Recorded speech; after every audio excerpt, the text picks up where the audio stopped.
How to make a tepee. A traditional plains teepee, also spelled teepee, is a roomy and durable structure, big enough to house fire and several people comfortably. 1. Research source. It's livable in hot or cold weather and, when you've assembled the necessary materials to build it, relatively easy to set up, take down, and move elsewhere, making the teepee ideal for a nomadic lifestyle. If you want to build a teepee for recreation, novelty, or because you want to live in an alternative structure, read on to find out where to start. 1. Gathering necessary materials. Step 1. Get some canvas. Traditionally, teepees were made from tanned buffalo or deer hides, which were water-resistant and pliable. Since buffalo skin is relatively difficult to acquire nowadays, most modern teepees are made using canvas. Smaller teepees are difficult to manage fires in, so if you're going to build one, you might as well build one of significant size. For a comfortably sized teepee, you'll want a piece of canvas roughly 15 by 30 feet. Step 2. Prepare some lodge poles. The two basic requirements for the teepee are some kind of covering, the canvas, and poles, about 3 feet longer than the width of the covering canvas. You'll need about 12 of them for a really solid teepee. The smoother the better, they're ideally several inches thick and made from lodgepole pine. The easiest way to acquire these poles is to buy them commercially. Felling wood is also an option, but you need to make sure that you're harvesting legal wood, which can be a tricky proposition. To be safe, buy them from a dealer to ensure that they're sturdy and legal. To prepare the poles for use, smooth out any rough patches with a pocket knife and sandpaper, and treat it with a coat of a 50-50 mixture of linseed oil and turpentine. This will ensure that your poles will be protected against the elements and will last for many years. Step 3. Cut the teepee pattern from the canvas. If you don't have a pre-cut canvas made for a teepee, you'll need to cut your own from the canvas. Tracing a pattern onto the canvas first is the best idea, but the basic cut is a semicircle half as wide as it is long, with notches cut toward each end on the flat side of the semicircle, and with flaps cut from the middle of the flat side, for use as smoke flaps, and a hole for the door. You'll also need to save enough canvas for covering up the door hole when you're inside. Step 4. Get 45 feet (13.7 meters) of manila or straw rope. Synthetic rope is not a good idea for building teepees, because it has trouble gripping the poles like natural ropes, causing slippage. It's also good to have about 12 to 15 stakes for staking the bottom of the canvas to the ground, as well as the materials to make a fire. If you want an authentic teepee, get some porcupine quills or other long pins to fix the open part of the canvas covering when you assemble it. 2. Erecting the frame. Step 1. Lay out the tripod. The teepee starts by fashioning a simple tripod with 3 of your poles. Lay 2 both flat on the ground, right next to each other, and lay another across them, creating an acute angle at the top of about 30 degrees. The 2 poles next to each other will be your corner poles, while the crossing pole will act as the door pole. For an accurate measurement, lay out the canvas and assemble the poles on top. With the tops of the 2 base poles in the center of the canvas, pointing toward the center of the flat side, lay the other pole on top of it so the end on the curved side of the semicircle is about a 1/3 of the way down from the edge. That should be roughly a 30-degree angle. Step 2. Tie the tripod poles with a clove hitch. Use about 6 feet of your rope to tie the poles together using a clove hitch knot. You should have about 5 feet left on the short side and 40 feet (12.2 meters) or so on the long side. Do not cut the rope.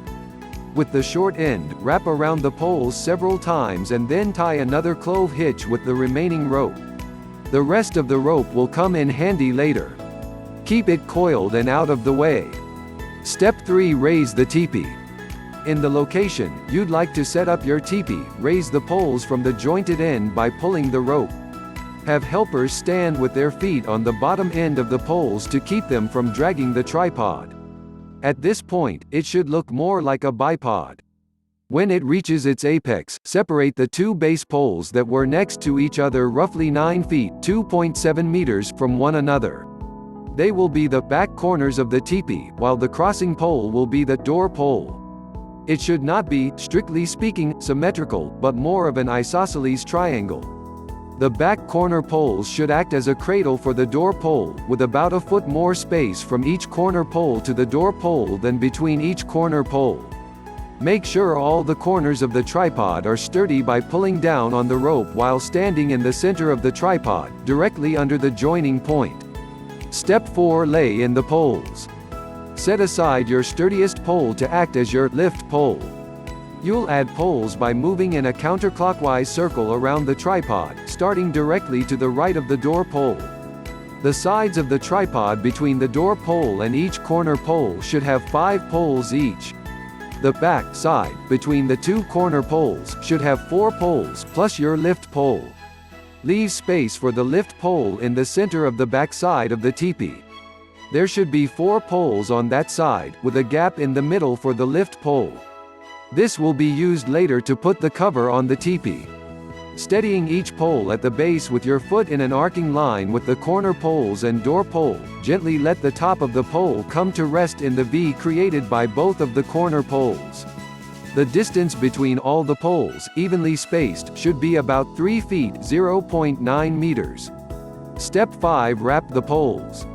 Using the long end of the rope, walk the rope around the crossing joint of all the poles about 4 times. Let the remainder of the rope hang at one of the corner poles. 3. Putting on the cover. Step 1. Lay the lift pole down the center of the cover. With the canvas on the ground, lay the pole down the center of the covering, with the tip pointed toward the center of the flat side of the semicircle. If you've bought your canvas pre-cut, there should be a small, life pole flap in the center of the canvas with which you'll affix the canvas to the pole. It's important to tie the canvas very tightly to the lift pole. If the life pole flap slips even a couple of inches, the canvas will wrinkle and cause the teepee to be uneven and loose, losing some of its valuable heat benefits. To be sure it doesn't slip, hammer an inch-long tack through the knot and the lift pole flap. Step 2. Roll up the canvas. While the canvas is still on the ground and now that your lift pole is affixed, roll up the edges toward the pole. Roll up a little at a time, as if you were folding a flag, so that the canvas will be able to unroll easily and evenly when you raise the lift pole. Raise the entire bundle in the air and place it into the gap you've left on the back wall of the teepee for the lift pole. Step 3. Unroll the canvas. When the pole is placed, unroll the canvas around the frame of poles from the back wall to the initial door pole. Make sure the smoke flaps on the canvas are unrolled outward, as well, and bind them together. The teepee should look mostly completed at this point. Step 4. Pin the flaps together. Most commercial teepees will have holes built into the opening flaps, but if you've cut your canvas yourself you'll need to use the pins you've gathered to auger holes into the cover and pin the open side of the canvas together. Porcupine quills can work and be used traditionally, but small wooden pins are a more durable and available choice. They're available anywhere that also retails lodgepole pine poles. Step 5. Stake the canvas. It's smart to secure the canvas to the ground using traditional metal tent stakes, so strong winds won't turn your teepee into a parachute. When you're ready to go inside, fix the door to the outside and you're ready to camp plain style. If you want to have a fire in your teepee, you'll need to open the smoke flaps or you'll hotbox the teepee and risk a fire.